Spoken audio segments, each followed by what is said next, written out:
يا أيها الذين آمنوا اتقوا الله وكونوا مع الصادقين.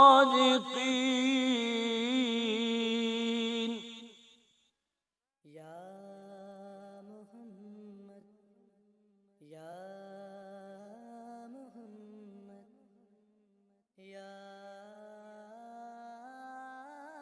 خاتم الانبیاء محمد مصطفیٰ صلی اللہ علیہ وآلہ وسلم کے والد گرامی حضرت عبداللہ علیہ السلام پیدا ہوئے تو نور نبی صلی اللہ علیہ وآلہ وسلم جو آپ کے اجداد کی پیشانیوں میں چمکتا تھا ان کی جبین سے ساطع ہوا۔ دن بدن آپ پلتے بڑھتے رہے، یہاں تک کہ آپ چلنے پھرنے اور باتیں کرنے لگے تو آپ کو آثار غریبہ اور علامات عجیبہ نظر آنے لگے۔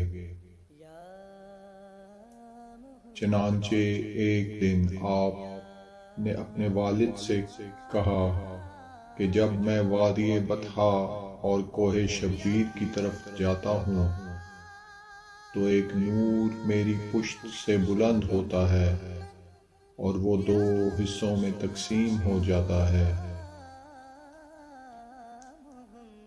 آدھا مشرق اور آدھا مغرب کی طرف کھنچ جاتا ہے، پھر وہ ایک دوسرے سے مل کر دائرہ کی شکل اختیار کر لیتا ہے، پھر وہ بادل کے ٹکڑے کی طرح میرے سر پر سایہ فگن ہو جاتا ہے، پھر آسمان کے دروازے کھل جاتے ہیں اور وہ نور آسمان کے اندر چلا جاتا ہے اور وہاں سے پلٹ کر میری پشت میں آ جاتا ہے۔ جب کبھی میں کسی خشک درخت کے سائے میں بیٹھ جاؤں تو سرسبز و شاداب ہو جاتا ہے، اور جب وہاں سے اٹھ کھڑا ہوں تو دوبارہ وہ خشک ہو جاتا ہے،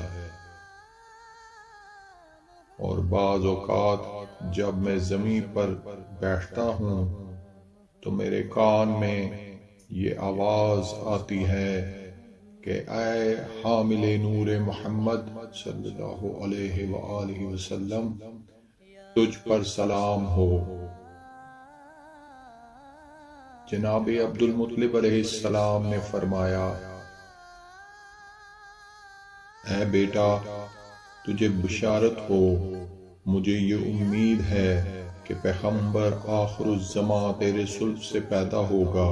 اور اس وقت عبد المطلب علیہ السلام نے چاہا کہ وہ اپنی نظر ادا کریں، کیونکہ جب آپ چاہے زمزم کی کھدائی کر رہے تھے اور قریش ان سے جھگڑتے تھے تو انہوں نے خدا سے یہ عہد کیا تھا کہ جب ان کے 10 بیٹے ہو جائیں گے جو ایسے کاموں میں ان کی پشت پناہی کریں تو ان میں سے ایک کو وہ راہ خدا میں قربان کریں گے۔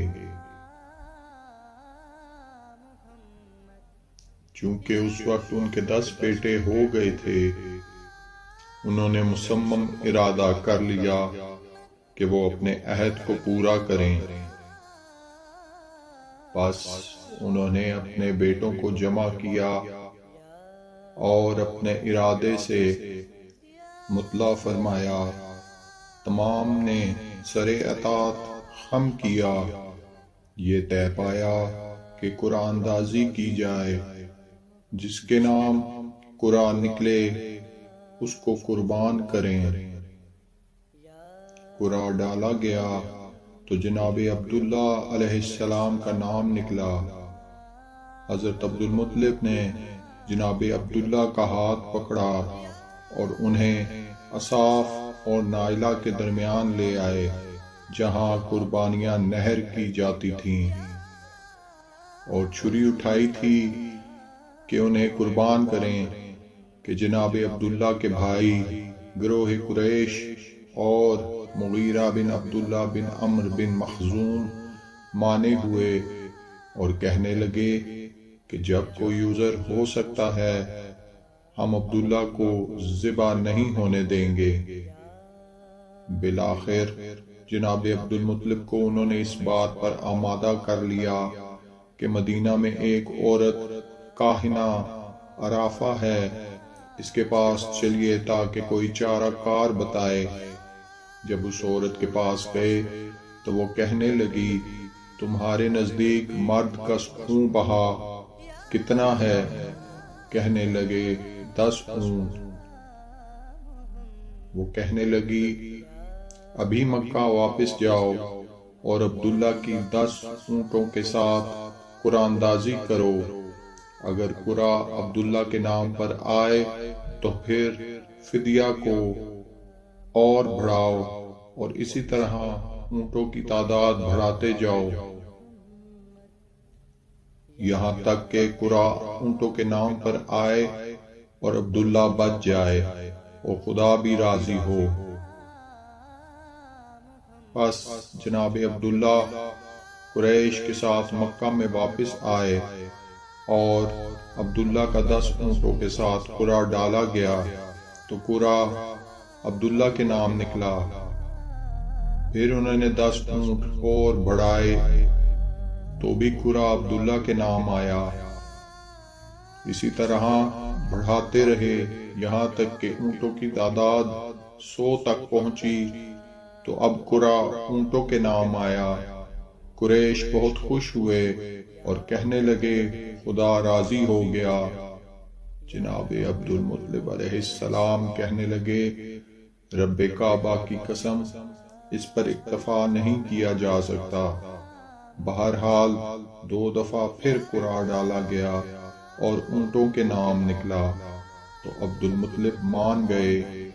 انہوں نے وہ 100 اونٹ جناب عبداللہ کے فدیہ میں قربان کیے، اور یہی وجہ ہے کہ اسلام میں ایک مرد کا خون بہا 100 اونٹ مقرر ہوا، اور اسی لیے پیغمبر اسلام نے فرمایا انا ابن الذبیحین کہ میں 2 ذبیحوں کا بیٹا ہوں۔